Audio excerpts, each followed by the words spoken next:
If your mind won't slow down tonight, good news. Nothing exciting is going to happen in this video. At all. This is just an ordinary Tuesday for an ordinary man in an ordinary small town. And that's the whole point. You don't need to follow along. You don't need to remember anything. Just let it play, close your eyes, and drift off somewhere around the coffee. Gerald Whitfield woke up 4 minutes before his alarm was set to go off, which was fine, because he never trusted the alarm anyway. He lived in a small 2-bedroom house on Larchmont Avenue in Millbrook Falls, a town of about 11,000 people, give or take, depending on who you asked and whether they counted the college students who lived there only 9 months out of the year. The bedroom ceiling had a small water stain near the corner, shaped a little like Ohio,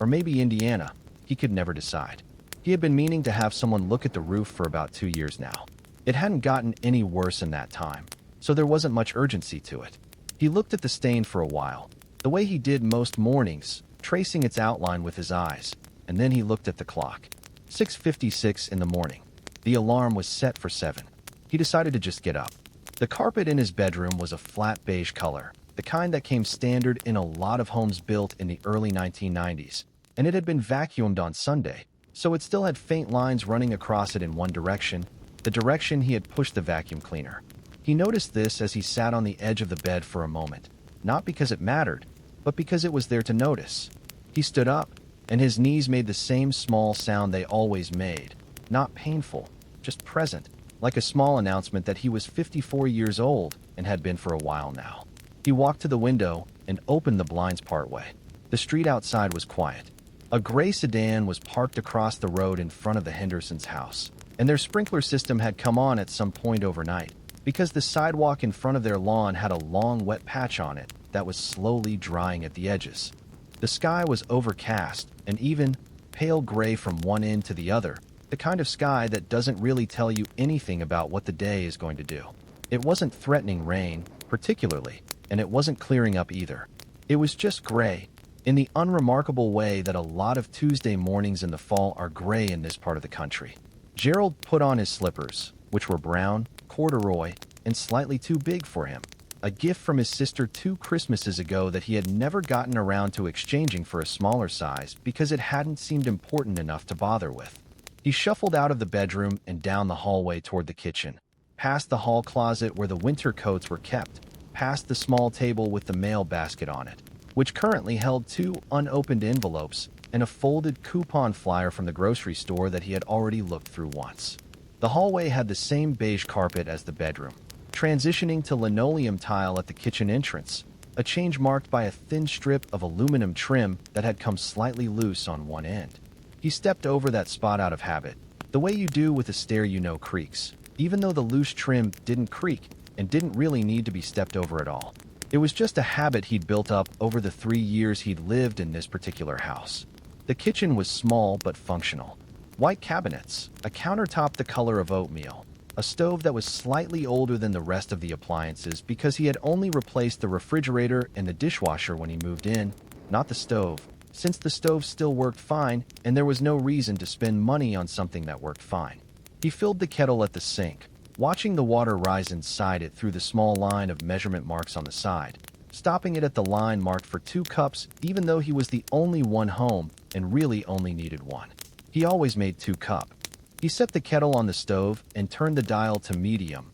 listening for the small click of the igniter and then the soft whoosh of the gas catching. While it heated, he opened the cabinet above the coffee maker. He didn't use the coffee maker itself that morning. He preferred the pour-over method some mornings, and this happened to be one of those mornings, and took down the glass carafe, the paper filters, and the bag of coffee, which was a medium roast from a company whose name was printed in dark green letters on a light brown bag, purchased 3 weeks ago from the same grocery store whose flyer sat unread in the mail basket. He folded a paper filter along its seams, the way you're supposed to, first one side and then the other, so that it would open properly into a cone shape and sit flush inside the plastic dripper. He measured out the coffee grounds using a small metal scoop that held approximately 2 tablespoons, and he used 3 scoops, which was slightly more than the bag's instructions recommended, but he liked his coffee a little strong, not overwhelmingly so, just slightly more than average. The kettle began to make its early warning sound, the quiet ticking hiss that happens before the full whistle, and he watched it for a moment, standing with his hip against the counter, looking out the small window above the sink at the backyard. The grass needed mowing, not urgently, but it was getting to that point where you start to think about it every time you look at it, without actually going and doing it. There was a maple tree near the back fence that had started to turn color at the very top. Just the highest branches, a small patch of orange against the green, the rest of the tree not quite ready yet. The kettle whistled, not loudly, just enough, and he turned off the burner and poured a small amount of hot water over the grounds first, just enough to wet them, and waited 30 seconds for what coffee people call the bloom, watching the grounds puff up slightly and release a small cloud of steam that smelled faintly nutty and warm. Then he poured the rest of the water in a slow circular motion, watching it seep down through the grounds and drip into the carafe below in a thin, steady stream, the level rising slowly, marked in ounces along the side of the glass. This took about 4 minutes altogether. He didn't rush it. There wasn't anything to rush toward. While the coffee finished dripping, he took 2 slices of bread from a bag on the counter, a plain white sandwich bread, nothing special, and put them in the toaster, setting the dial to the 3rd notch out of 6, which he had learned through experience produced a light golden color rather than a deep brown, which he didn't care for as much. He got the butter out of the refrigerator door, the same refrigerator door where he also kept a jar of strawberry jam that was about 2/3 gone, a bottle of ketchup, and a carton of orange juice with the cap slightly crooked from the last time he'd opened it. The toaster popped up its 2 slices with a small mechanical sound, and he set them on a plate, a plain white plate with a thin blue ring around the edge, part of a set of 6 that had come with the house, or rather, that he had bought when he moved into the house, at a home goods store during a sale where everything was 20% off if you bought a full set. He spread butter on the toast first, letting it melt slightly into the warm bread, and then added a thin layer of the strawberry jam, spreading it evenly to the edges with the same knife, wiping the blade once on the edge of the plate between the butter and the jam so the two wouldn't mix together in the jar later. The coffee had finished drip.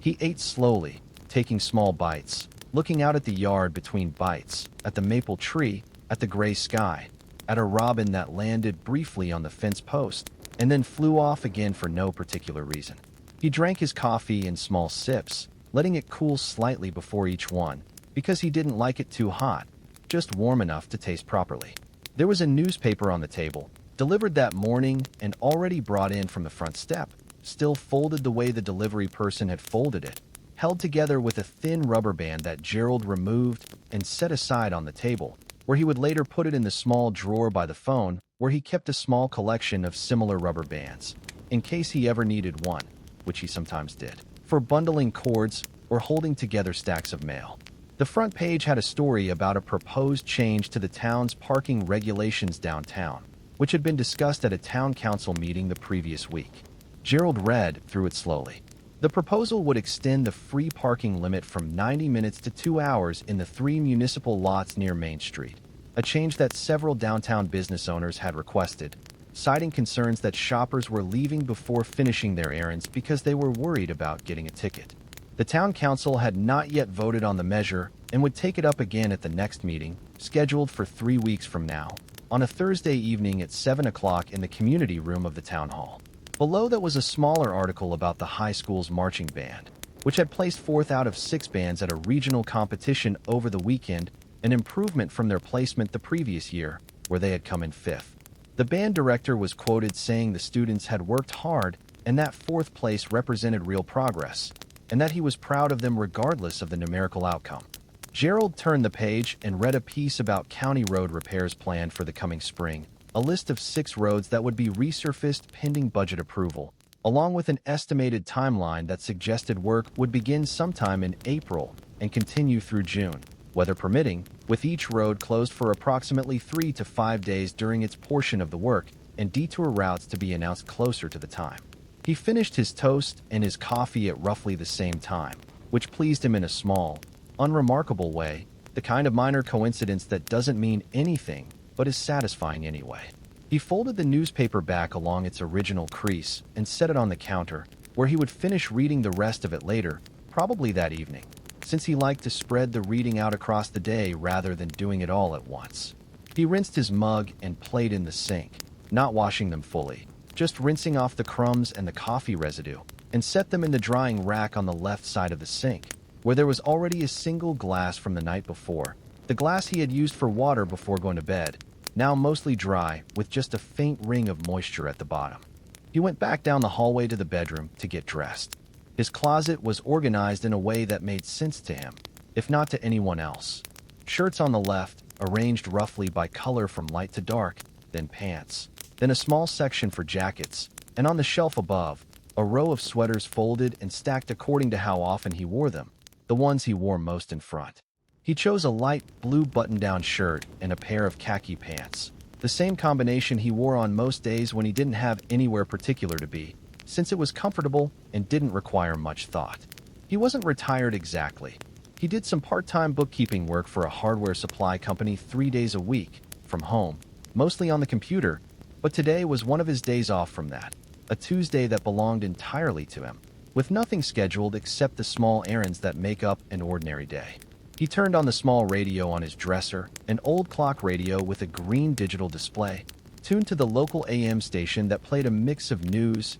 and weather in the mornings. The announcer, a man named Chuck Everly who had been doing the morning show in Millbrook Falls for about 15 years, was reading the forecast. Looking at mostly cloudy skies through the afternoon today, folks, high near 61 degrees, light winds out of the northwest at around 5 to 8 miles per hour. There's a slight chance of drizzle later this evening. Nothing major. We're talking maybe 1/10 of an inch at most if it does come through. Overnight lows dropping to about 47. Looking ahead to tomorrow, we should see a bit more sunshine breaking through, high near 64. Gerald listened to this while buttoning his shirt, nodding slightly to himself, filing the information away in the unremarkable part of his mind that keeps track of things like whether he should bring a light jacket if he went out later, which he decided he probably would, just in case. The radio moved on to a segment about a local food bank that was accepting canned goods donations through the end of the month, followed by a brief mention of a road closure on Route 9 near the county line for utility work, expected to last through Friday, with a suggested detour along Route 22. He finished dressing, ran a comb through his hair, which was thinning slightly at the top, but still mostly there, graying more at the sides than anywhere else, and looked at himself in the mirror for a moment without any particular reaction, the way you look at something you've seen 10,000 times before and no longer really see at all. Back in the kitchen, he took a small notepad from the drawer by the phone, the same drawer with the rubber bands, and a pen that was running slightly low on ink, but still worked if you pressed a little harder than usual. He sat back down at the kitchen table and began making a list of things he needed to do that day, which was not a long list, because it was not a particularly demanding day. He wrote, hardware store, new washers for kitchen faucet, maybe look at paint chips for hallway. Grocery store, milk, bread, chicken, the good coffee, dish soap. Post office, mail the check to the electric company. Library, return books, they're due Thursday, but might as well go today. Mow lawn if it doesn't rain. He looked at the list for a moment, tapping the pen against the edge of the notepad a few times, then added one more item underneath, smaller, as an afterthought. Call sister back. He had not called his sister back yet from a message she'd left 3 days ago, not because he was avoiding her, but because he kept meaning to, and then the day would end and he hadn't done it, and this had now happened 3 times in a row, which made him feel a small, mild sense of obligation about it. Not guilt exactly, just a low-grade awareness that it needed to happen soon. He tore the page off the notepad and folded it in half, then in half again, and put it in the front pocket of his khakis, patting the pocket once to confirm it was there, the way people do with car keys or wallets, even though he could clearly feel that it was there and didn't really need to check. He checked that he had his wallet, which he did, in the back right pocket, a plain brown leather wallet that had softened and rounded at the corners over the years of sitting in that same pocket. He checked that he had his keys, which were on a small ring by the front door, along with a car key, a house key, and a small plastic tag from a hardware store loyalty program that he had never actually used but kept on the ring anyway, because it didn't take up much space. He put on a light gray zip-up jacket, the one he had decided on because of the radio forecast, and stepped into a pair of brown walking shoes, tying the laces with the same motion he always used, right over left, then left over right. A double knot on each shoe because single knots had a tendency to come loose during the day, and he didn't like stopping to retie them. Gerald decided to walk to the hardware store rather than drive, since it was only about 12 minutes away on foot and the weather, while gray, wasn't unpleasant, and he could use the movement. He locked the front door behind him, checking the handle once to make sure it had caught properly, and set off down Larchmont Avenue toward 5th Street, where he would turn left and follow it down toward Main. The street was quiet at this hour, mid-morning on a weekday, most people either at work or inside their houses. He passed the Hendersons' house, where the wet patch on the sidewalk from the sprinklers had now mostly dried, leaving just a slightly darker patch of concrete that would be gone entirely within the hour. Their dog, a medium-sized brown mutt named Baxter, was in the front yard on a long lead, and it lifted its head as Gerald passed, but didn't bark, just watched him go by with the mild, unbothered curiosity dogs often have about people who aren't doing anything interesting. He passed a house with a for sale sign in the front yard, the same sign that had been there for about 2 months now, a realtor's name and phone number printed across the bottom in blue letters, a small flyer box attached below with a stack of printed listings that looked slightly damp from the recent rain, curling at the corners. At the corner of Larchmont and 5th, there was a stop sign, slightly faded from years of sun exposure, and a small maple tree in the yard of the corner house that was further along in its color change than the one in Gerald's own backyard, mostly orange and red now, with a scattering of fallen leaves already collecting along the curb. He turned left onto 5th Street, which was slightly busier, being one of the main routes into the downtown area, though busier. In Millbrook Falls still meant only a car passing every minute or two rather than any kind of real traffic. A city bus went by, the number 4 route, mostly empty except for 2 passengers he could see. He passed a small strip of businesses, a laundromat with a faded yellow awning, a nail salon, a shop that sold vacuum cleaners and repaired them, and a coffee shop that was not the coffee shop he usually went to, though he had been in a few times and found it perfectly adequate. Through the coffee shop's window, he could see a handful of people at small tables, a couple with laptops open, one older man reading an actual physical newspaper, folded to a page Gerald couldn't make out from that distance. 5th Street sloped gently downhill toward Main Street, not steeply, just enough that walking it felt slightly easier than walking back up would later. The sidewalk here had been replaced more recently than the one on Larchmont Avenue, smoother, without the small cracks and heaves that come from tree roots pushing up from underneath over the years. He reached Main Street after about 8 minutes of walking, turning right, past the town hall, a squat brick building with white columns at the entrance, and a bronze plaque near the door commemorating its construction in 1931, and a flagpole out front with the American flag, and, below it, the state flag, both moving gently in the light wind the radio had mentioned earlier. The hardware store, called Millbrook Supply and Hardware, was about 2 blocks further down, a long building with a green awning and large front windows displaying a rotating selection of seasonal items. At the moment, rakes, bags of leaf mulch, and a small display of birdhouses that looked handmade, probably by a local craftsperson whose work the store carried on consignment. A small bell above the door rang as Gerald pushed it open, an old-fashioned brass bell on a curved metal strip, the kind that's been mounted above the door of that particular hardware store for as long as anyone could remember, certainly longer than Gerald had lived in town. The store smelled the way hardware stores smell, a combination of sawdust, metal, rubber, and the faint chemical scent of paint and cleaning products. A smell that isn't unpleasant so much as it is simply particular, distinct from any other kind of store. The man behind the counter, whose name tag read Pete, looked up and gave a small nod of greeting, the kind of nod that says hello without requiring any actual words, and Gerald nodded back in the same way. He had been in this store enough times that this wordless exchange had become their standard interaction, unless one of them had a specific question, which today Gerald did not right away. He walked toward the back of the store, past the aisle of hand tools, hammers arranged by weight and handle material,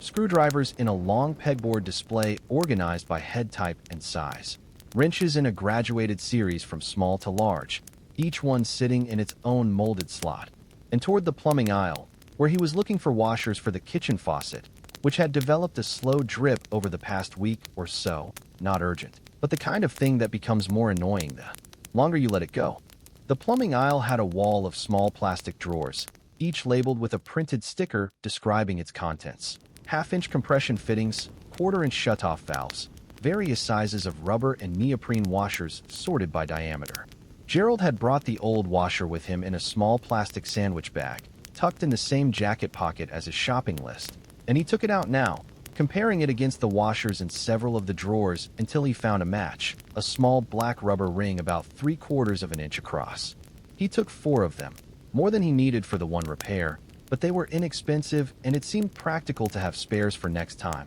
since faucet washers wear out every couple of years regardless of what you do, just from the constant friction of being turned on and off. He continued down the aisle to where the store kept paint samples, small cardboard chips in a fan display near the paint mixing counter, organized by color family. He was thinking about repainting the hallway, which was currently a pale yellow that had been there since before he bought the house, a color he had never particularly liked, but also never disliked enough to bother changing. He flipped through the chips slowly, pulling out a few that caught his attention, a warm gray called Morning Fog, a slightly deeper gray called Harbor Mist, and a pale sage green called Quiet Meadow. He held them up next to each other, comparing the subtle differences between them, none of which would probably matter much once they were actually on the wall in the hallway's particular lighting, which came mostly from a single overhead fixture and got very little natural light, except for a small amount that spilled in from the bedroom doorway in the mornings.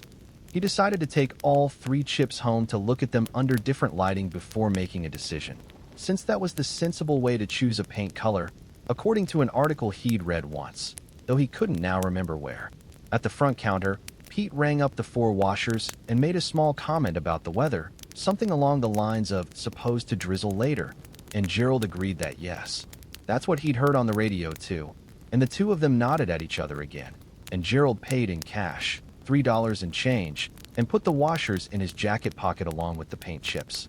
From the hardware store, Gerald walked another 6 minutes to the grocery store, a mid-sized supermarket called Fieldstone Market that anchored one end of the small downtown shopping area. It was a chain store, but a regional one, not one of the huge national brands, and it had a reputation locally for having a decent produce section and a butcher counter that still cut meat to order rather than just selling prepackaged cuts. He took a small handheld basket rather than a full cart, since his list was short, and started in the produce section, where he picked out a bag of the good coffee, a specific brand he liked, in a bag with a rooster on the label, from the shelf near the front of the store rather than the produce section itself. But he always thought of his shopping trip as starting there, because that's where he entered. He moved through produce first out of habit, even though he wasn't buying much there today, just a couple of bananas that were still slightly green, the way he preferred them, since they would ripen over the next few days rather than needing to be eaten right away, and a single yellow onion for a soup he was thinking about making later in the week.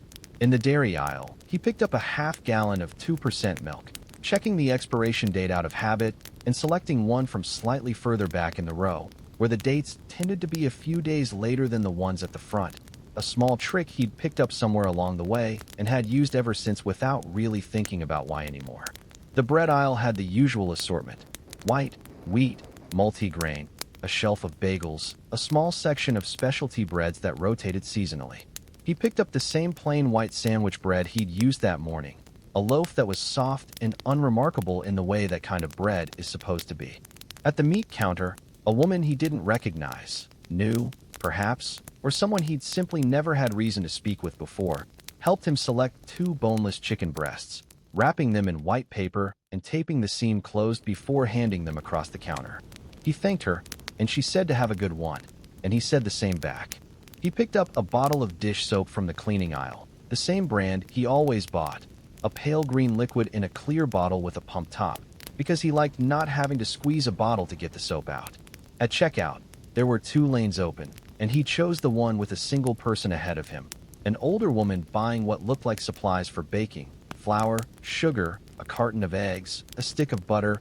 and a small bag of chocolate chips, who was chatting pleasantly with the cashier about a recipe she was trying for the first time, something involving a bundt pan she'd apparently just gotten as a gift. When it was Gerald's turn, the cashier, a young man probably in his early 20s with a name tag reading Kyle, scanned his items one by one: the coffee, the bananas, the onion, the milk, the bread, the chicken, the dish soap, and asked if he'd found everything he was looking for, and Gerald said yes, he had. Thank you. The total came to $28.14, and Gerald paid with a debit card, tapping it against the small reader and waiting for the beep that confirmed the transaction had gone through. He bagged his own groceries in 2 paper bags, since the store had switched to paper a few years back as part of some local initiative, and carried them out to the small vestibule near the entrance where a bench sat between the 2 sets of automatic doors, and set the bags down for a moment to adjust his jacket, which had bunched up slightly under the weight of the bags on one shoulder.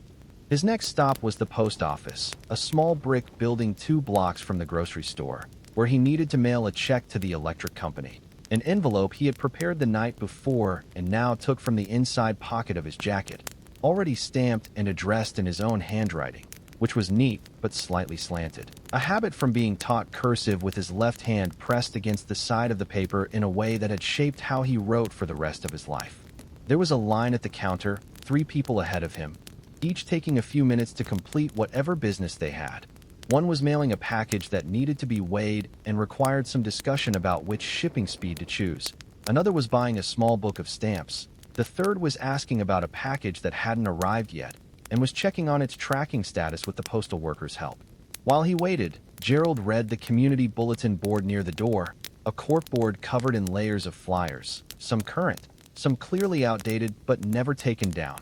A flyer for a church potluck that had happened 2 weeks ago, an ad for someone selling a used lawnmower, a notice about a lost cat named Whiskers with a blurry printed photo, a flyer for the library's fall reading program for children. When it was his turn, he simply asked to confirm the postage was correct for a standard letter, which it was, and dropped the envelope into the outgoing mail slot behind the counter, watching it disappear into the bin below. The whole transaction took less than a minute. From the post office, he walked another 5 minutes to the public library, a single-story building with large windows and a small reading garden out front, where a few wooden benches sat among some low shrubs that had been planted the previous spring as part of a community beautification project. Inside, the library had that particular quiet that libraries have, not silence exactly, but a hush, punctuated occasionally by the soft sound of pages turning or a child's voice being gently shushed by a parent in the children's section near the back.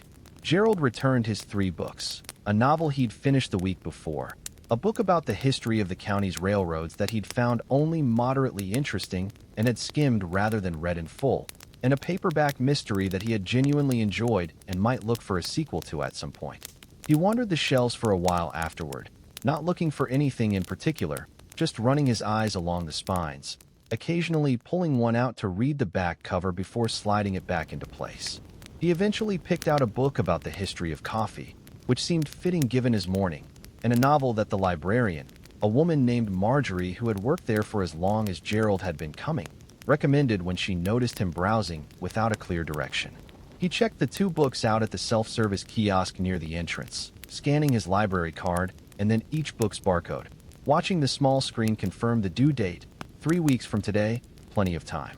The walk back to Larchmont Avenue took a little longer than the walkout had, partly because it was slightly uphill in places, and partly because he was now carrying 2 paper grocery bags and 2 library books, which he'd tucked under one arm to keep his hands free enough to manage everything. The sky hadn't changed much, still that same even gray, though there was a slightly cooler edge to the air now than there had been earlier in the morning, enough that he was glad he'd worn the jacket. A few more leaves had fallen along 5th Street in the time he'd been out, scattered across the sidewalk in small clusters, mostly yellow and orange, with the occasional brown one mixed in. He passed the same houses in reverse order. The coffee shop, now with a slightly different set of patrons than before, the vacuum repair shop, the nail salon, the laundromat with its faded yellow awning. A different city bus passed, this one a little fuller than the one from earlier, maybe 6 or 7 passengers visible through the windows. At the corner of 5th and Larchmont, the stop sign was exactly where it had been before. The maple tree in the corner yard had shed a few more leaves, and Baxter the dog was no longer in the Hendersons' front yard, presumably having been brought back inside at some point during the morning. He reached his own front door after about 15 minutes of walking, slightly out of breath from the uphill sections and the weight of what he was carrying, and set the grocery bags down on the small table just inside the door while he took off his shoes, untying the double knots he'd tied that morning and lining the shoes up neatly against the wall next to a similar pair of slightly older brown shoes that he mostly wore for yard work. He carried the groceries into the kitchen and began putting them away, a process he performed in a specific, unhurried order that he developed over years without ever consciously deciding on it. The milk went into the refrigerator door, on the shelf below where the orange juice sat. The chicken went into the meat drawer at the bottom of the refrigerator, still wrapped in its white butcher paper. The bananas went into a small wire basket on the counter that was otherwise empty except for a single lemon he'd bought the week before and not yet used. The bread went into the bread box, a metal container with a curved lid that had come with the kitchen, sitting on the counter next to the toaster, where the previous loaf, now mostly finished except for the heel and one more slice, was moved to the front for use before the new loaf. The coffee went into the cabinet above the coffee maker, next to a nearly empty bag of the same brand, which he decided he would finish first before opening the new one, setting the new bag toward the back. The dish soap replaced an old bottle that was nearly empty, sitting on the small tray next to the sink, and he set the empty bottle aside to rinse out later and put in the recycling. The dish soap replaced an old bottle that was nearly empty, sitting on the small tray next to the sink, and he set the empty bottle aside to rinse out later and put in the recycling. He put the 4 rubber washers on the kitchen counter near the sink, planning to fix the dripping faucet sometime in the early afternoon, and set the 3 paint chips on the refrigerator, holding them in place with a small magnet shaped like a sunflower, another item that had come from somewhere he could no longer remember, possibly a gift, possibly something he'd bought himself years ago and simply kept using out of habit. The 2 library books went onto the small side table in the living room, next to a reading lamp with a cream-colored shade, where he kept whatever books he was currently in the middle of or planning to start soon. There was already one book there, a biography of a moderately famous historical figure that he was about 2/3 through and reading slowly, a chapter or 2 most evenings before bed. After putting everything away, Gerald decided to tackle the dripping faucet before lunch, since it was a small task, and he was already thinking about it. He went to the small hall closet where he kept a toolbox, a red metal box with a hinged lid and a fold-out tray on top that held smaller items, a tape measure, a small level, a handful of screws in a plastic compartment, a roll of electrical tape. He carried the toolbox to the kitchen and set it on the floor beneath the sink, then opened the cabinet doors below to access the shutoff valves, small oval handles connected to the pipes, one for hot water and one for cold. He turned both clockwise until they stopped, a quarter turn each, shutting off the water supply to the faucet. He tested the faucet handle to confirm the water had stopped, turning it on briefly and watching only a small trickle come out before it stopped entirely, then got to work with a wrench, loosening the small nut that held the faucet handle in place. This required some careful maneuvering in the tight space beneath the sink, and he found himself half kneeling, half lying on the kitchen floor, a folded towel beneath him for comfort, his arm reaching up at an awkward angle. The old washer, once he got the handle assembly apart, was cracked along one edge, worn thin from years of use, exactly the kind of wear that causes a slow drip. He replaced it with one of the new ones from the hardware store, pressing it firmly into place, then reassembled the handle in reverse order, the small screw first, then the decorative cap that clicked over it, then the handle itself, tightened with the wrench but not over-tightened, since he'd learned from experience that over-tightening tended to crack the porcelain of the handle cap. He turned the shutoff valves back on, both a quarter turn counterclockwise, and tested the faucet, running the water for a minute and watching closely to make sure there was no drip once it was turned off. There wasn't. The repair had worked, a small, satisfying confirmation of a job done correctly, the kind of minor competence that doesn't mean much to anyone else, but felt quietly good to him. He put the tools back in the toolbox,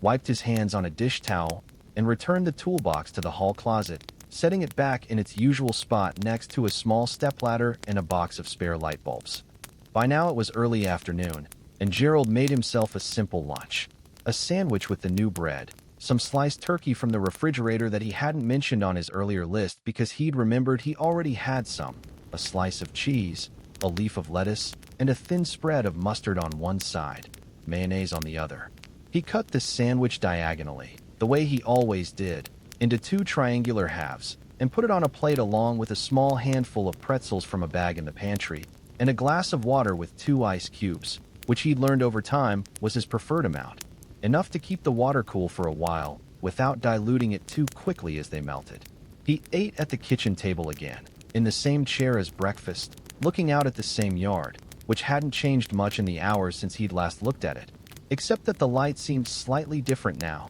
The same overcast gray, but somehow softer, the way afternoon light often is compared to morning light, even under a uniform cloud cover. He finished the rest of the newspaper while he ate, working through the remaining sections, a few pages of classified ads, a section on regional sports scores that he read without much investment since he didn't follow any particular team closely, and a crossword puzzle on the second-to-last page that he filled in about a third of before setting his pen down, planning to finish the rest later, as he often did, leaving crosswords partially completed for days at a time. After lunch, he rinsed his plate and glass, added them to the drying rack, and sat for a while in the living room in a worn but comfortable armchair, looking at the 3 paint chips again under the natural light coming through the front window, tilting them slightly to see how the color shifted, and eventually leaning toward the pale sage green, though he didn't commit to anything just yet, deciding to look again in the evening under the lamplight to be sure.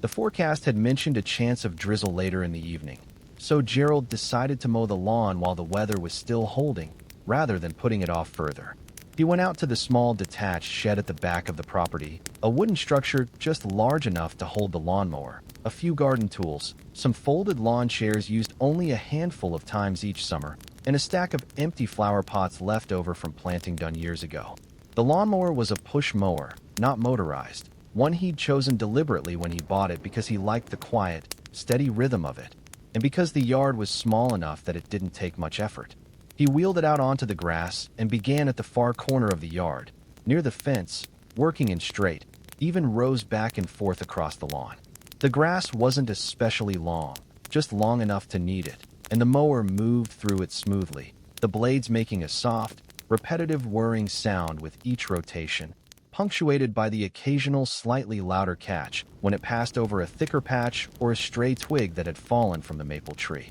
He worked steadily, row by row, the strips of cut grass falling behind him in neat lines, the smell of fresh cut grass rising up around him, that particular green, slightly sweet smell that doesn't really compare to anything else. It took him about 25 minutes to finish the whole yard, moving at an unhurried pace, pausing once partway through to wipe his forehead with the back of his hand, though it wasn't hot out, just warm enough from the exertion to work up a very slight sweat.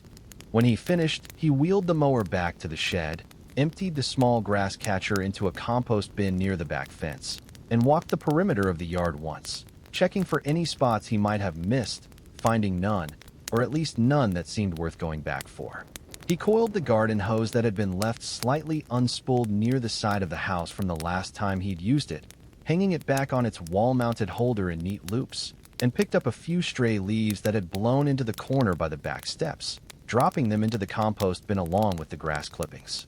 Back inside, Gerald changed out of the clothes he'd worn to mow the lawn and into a more comfortable pair of sweatpants and an old, soft t-shirt from a company picnic he'd attended years ago at a job he no longer had. The print on the front faded to the point where you had to already know what it said to read it clearly. He made himself a cup of tea, a plain black tea with a small amount of honey stirred in, and sat in the armchair in the living room, the same chair from earlier, and opened the biography he was in the middle of, finding his place with the bookmark, a plain strip of cardstock rather than anything decorative, and read for a while. The room quiet except for the occasional creak of the house settling and the faint hum of the refrigerator in the kitchen. The chapter he was reading covered a fairly uneventful period in the subject's life, a few years spent in relative obscurity before the events that would later make them notable, and Gerald found himself reading slowly, absorbing the details without any particular urgency, the kind of reading you do when you have nowhere else to be and nothing pressing to attend to. At some point, he set the book down and remembered the item on his list he hadn't yet done, calling his sister back. He picked up the phone from its charging dock on the side table and dialed her number, which he still knew from memory despite having her saved as a contact, an old habit from before phones stored numbers for you. She answered on the third ring, and they talked for about 20 minutes, about nothing especially significant. Her garden, which had done well this year despite a dry spell in July, a mutual cousin's upcoming visit that was still being planned, a recipe she'd tried recently that hadn't turned out quite right, and a brief exchange about their mother, who was doing fine, living independently still, though they both agreed they should check in with her more regularly than they currently did. The conversation wound down naturally, the way conversations between siblings who talk regularly tend to, without any particular need to fill every silence. And they said their goodbyes and hung up, Gerald setting the phone back on its dock and returning to his book for a little while longer before the light outside began to shift toward late afternoon. Around 5:30, Gerald got up to start thinking about dinner. He took the 2 chicken breasts out of the refrigerator and set them on the counter to come slightly to room temperature while he prepared the rest of the meal. A simple dinner of chicken, rice, and green beans. Nothing elaborate, the kind of meal he made 2 or 3 times a week without much variation. He measured out a cup of rice into a small pot, rinsed it under the tap until the water ran mostly clear, added the appropriate amount of water, a pinch of salt, and set it on the stove to come to a boil before reducing the heat and covering it to simmer. He seasoned the chicken breasts with salt, pepper, and a little garlic powder, and heated a small amount of oil in a pan on the stove, laying the chicken in once the oil was hot enough, listening to the satisfying sizzle as it made contact with the pan. He let it cook for several minutes on one side before flipping it, and then several minutes more on the other, checking occasionally with a small meat thermometer to make sure it reached the appropriate internal temperature before taking it off the heat.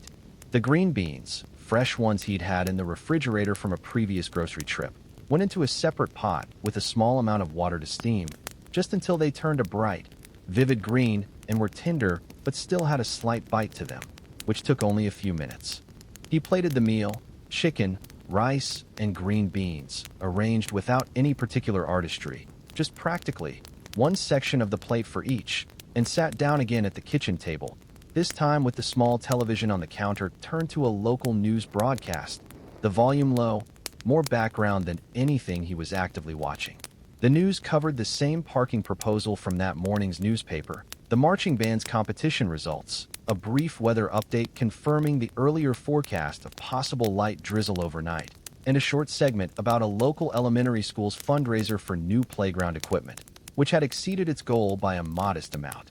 After dinner, he washed the dishes properly this time, rather than just rinsing them, using the pale green dish soap and a sponge, working through the pot, the pan, his plate, and utensils, setting each item in the drying rack once it was clean, the water running warm over his hands in a way that felt pleasant in the cooling evening. He wiped down the counters and the stovetop, put away the leftover rice in a small container in the refrigerator, enough for maybe one more meal, and took a moment to look at the paint chips on the refrigerator again under the kitchen's overhead light, confirming his earlier lean toward the sage green, though he still decided to sleep on it before making any final decision, since paint wasn't something you wanted to rush into.